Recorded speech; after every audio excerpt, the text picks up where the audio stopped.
Hello, I'm Mrs. Jansen, and today in our art, we're going to create a helping hand influenced by two artists, Jim Dine and Pablo Picasso. First, let's look at a beautiful heart created by Jim Dine in 1996 on the left. I'm sure you've already noticed how colorful his artwork is. You see many colors inside the heart as well as the background. I'm sure you're also noticing interesting shapes and textures. Now let's look at a work of art created by Pablo Picasso in 1920, and this is titled Guitar. You'll also notice a lot of interesting shapes in this work of art, but the colors are very different. Notice how you see lighter colors, light tan, light brown, darker brown.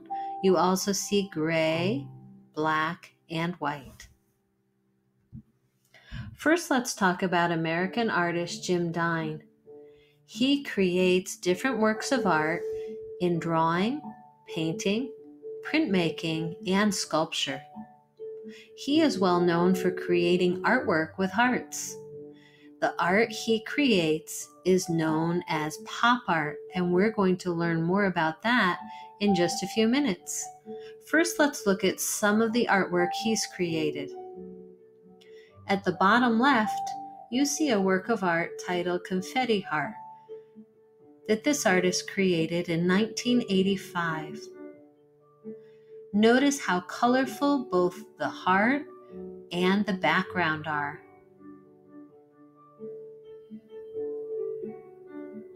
You can tell by the different brushstrokes that this artist used that he was thinking of confetti. Now let's look at the image in the center. This is titled Four Hearts and was created in 1969. You'll notice that these hearts are not as colorful as the confetti heart. Most of the colors that you see in this work of art are in the background, behind the four hearts. Next, let's look on the right. This is a sculpture that this artist titled Three Hearts on a Rock. It was created in 1968. I'm sure that you can tell that this sculpture is outdoors and that you can walk around it. So this sculpture is large. Notice the size of these hearts as you look at the tree that's behind them on each side. I'd also like you to notice that this is not as colorful as the other artwork that we've looked at, and that one of these hearts covers part of the other heart. That's known as overlap. Now let's learn about historic Spanish artist Pablo Picasso.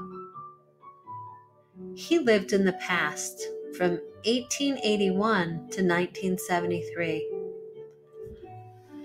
Picasso created art by experimenting with different art tools and materials his whole life. His first word was piece, which was short for lapis, the Spanish word for pencil. Picasso's dad was an art teacher and painter, and his dad was the first person to teach him about art. Picasso created many different types of art: paintings, drawings, sculptures, collages, and ceramics. He also designed stages, wrote poetry, and plays. He and an artist friend named George Brock created a whole new way of making art together. This new type of art they created was called Cubism. So if you look at the photo of Pablo Picasso and you look underneath the photo, you'll see a work of art titled Violin and Grapes that this artist created in 1912. This was created in that new type of art called Cubism. So I'm sure you've already noticed that when you look at this, you see different parts of the violin and you see a lot of interesting shapes. Let's look at the other works of art. At the top left, you see a work of art called Don Quixote in 1955. Notice that you just see two colors, the black and the white.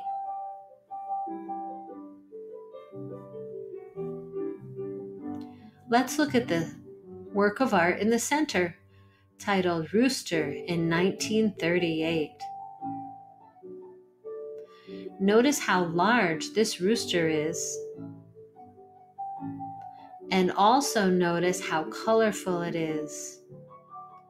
You can see that this artist added interesting shapes and a lot of texture using lines. Now let's look at the three musicians, created in 1921. This is a collage, which means it has pieces of paper and fabric that have been glued to a surface. So this artist created both the musicians, the people, and the instruments using interesting shapes out of paper and fabric.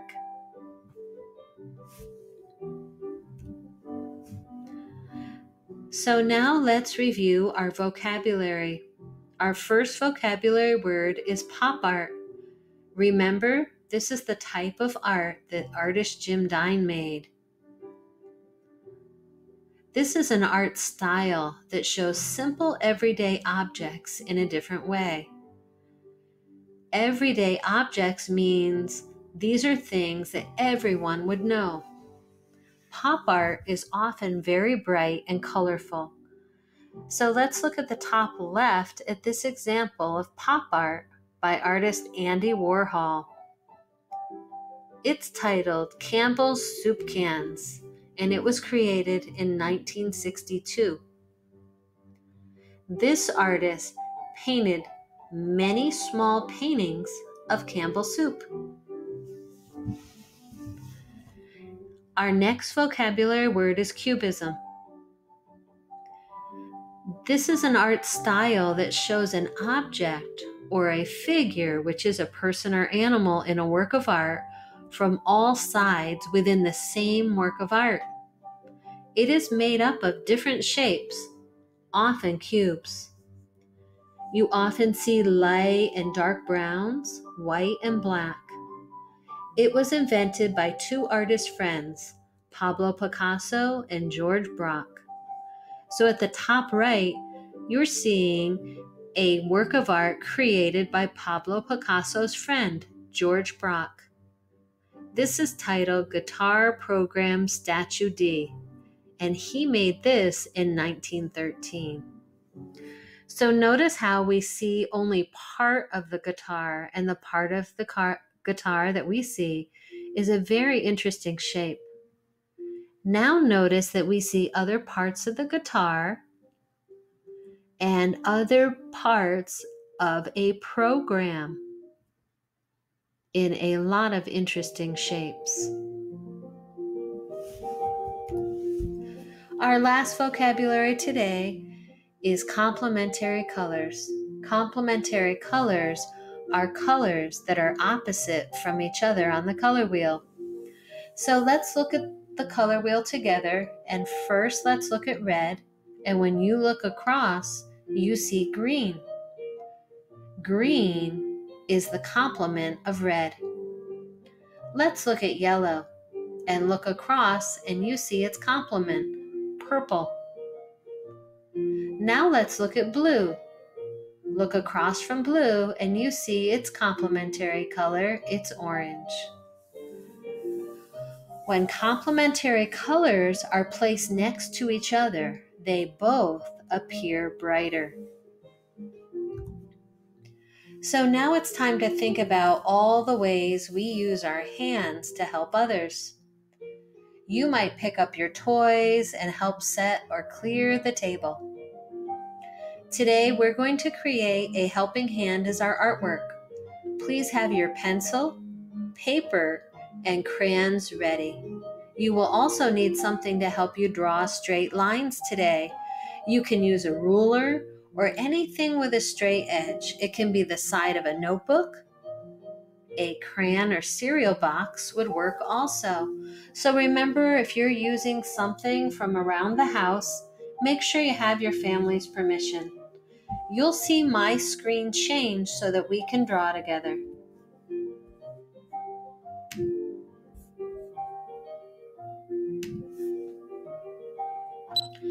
So now we're going to start with our paper in what's called portrait style. That means our paper is the tall way or vertical.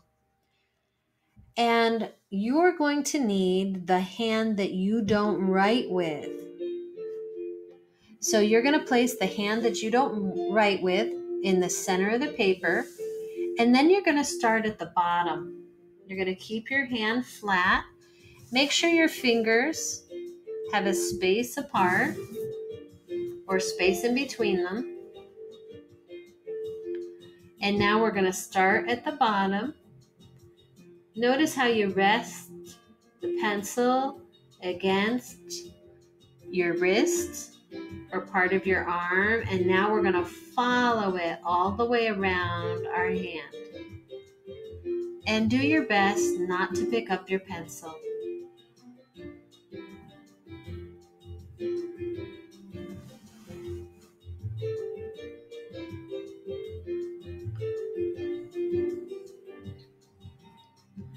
If something happens and you pick up your pencil, don't worry.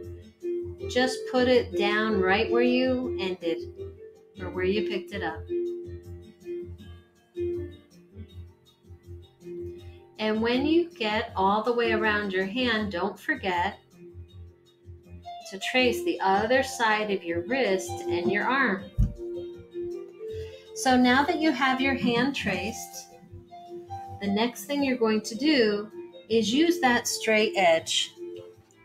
You can use a ruler,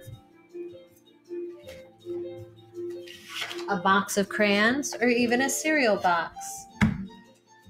So we're going to be influenced by the two artists, Dine and Pablo Picasso today. So we'll be using bright colors or many colors.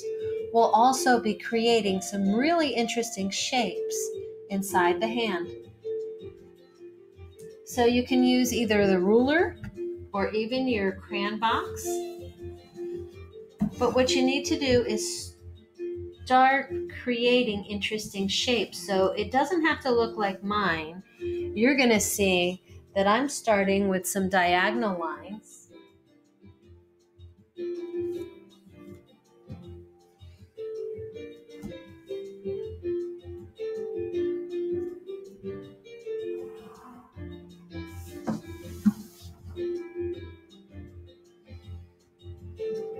And you want to make sure you stay inside the hand.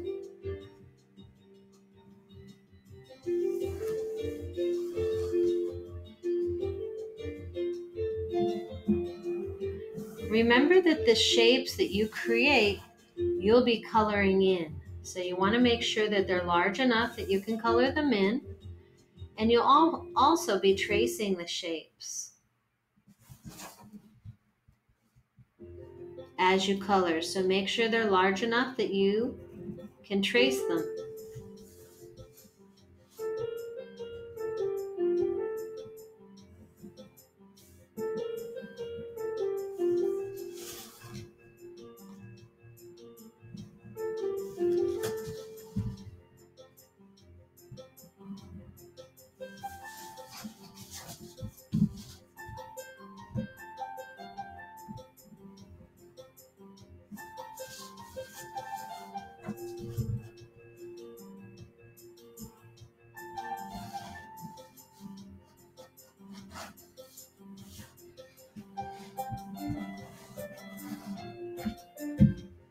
So as you draw diagonal lines, think about turning that line in different ways.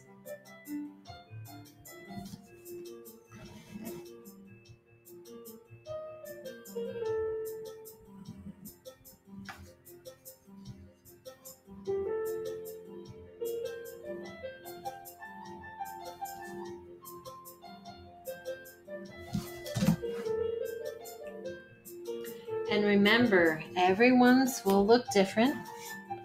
And that's one of the best things about art, is how different we all create it.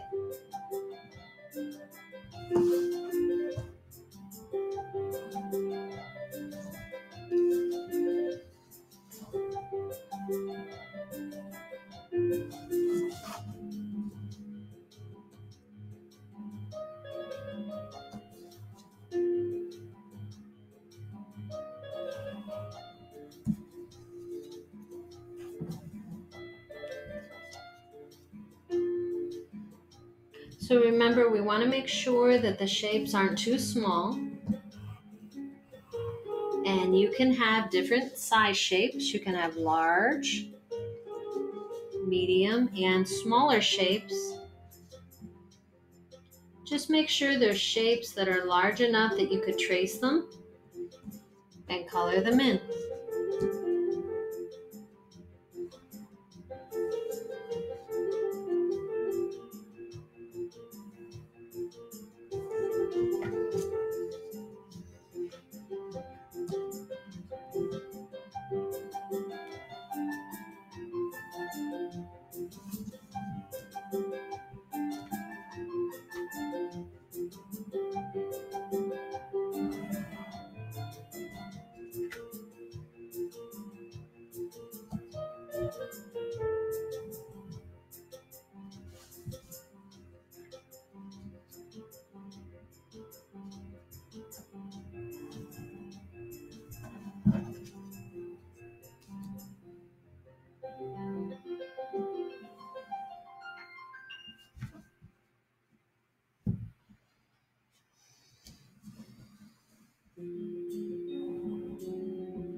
So after you've added a lot of different shapes to your hand, now it's time to think about color.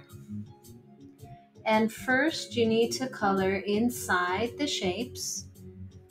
And as you color, I want you to think of moving your crayon in different ways. Maybe you color one of these shapes in a diagonal direction, say to the left, and maybe a different shape you color horizontally. And a different one, maybe you color the whole shape vertically. You can also color shapes diagonally to the right. Remember, you can use your crayon in different ways. You can use light pressure or heavy pressure. You can also change the pressure within the shape. Maybe you start to press the crayon heavier on the outside and lighter on the inside. When you're all finished coloring all of the shapes inside the hand, now you can choose one color for the background. Maybe this one color you choose is your favorite color. So as you color, I'd like you to be thinking about what you learned about color. Maybe you'll be thinking about the complementary colors, and you'll place red and green, blue and orange, or yellow and purple closer to each other so they both appear brighter. After you've colored all the different shapes inside your hand, the next thing you'll do is outline your entire hand in black crayon, and now you'll outline those shapes in black crayon also. Next, it's time for you to think of your favorite color in the background. So you're going to notice that I used a different crayon technique. This is called blending, when you use more than one color to create a new color. So I used light and darker green together, both with light pressure, and I created what's called a blend in the background. And then I used heavier pressure using that light green around the hand. I hope you enjoy creating your helping hand artwork today, and I hope you enjoy using bright colors like we see in pop art and different shapes like we see in cubism. I hope you use your favorite colors. And I enjoyed making art with you today, and I look forward to making art with you again soon.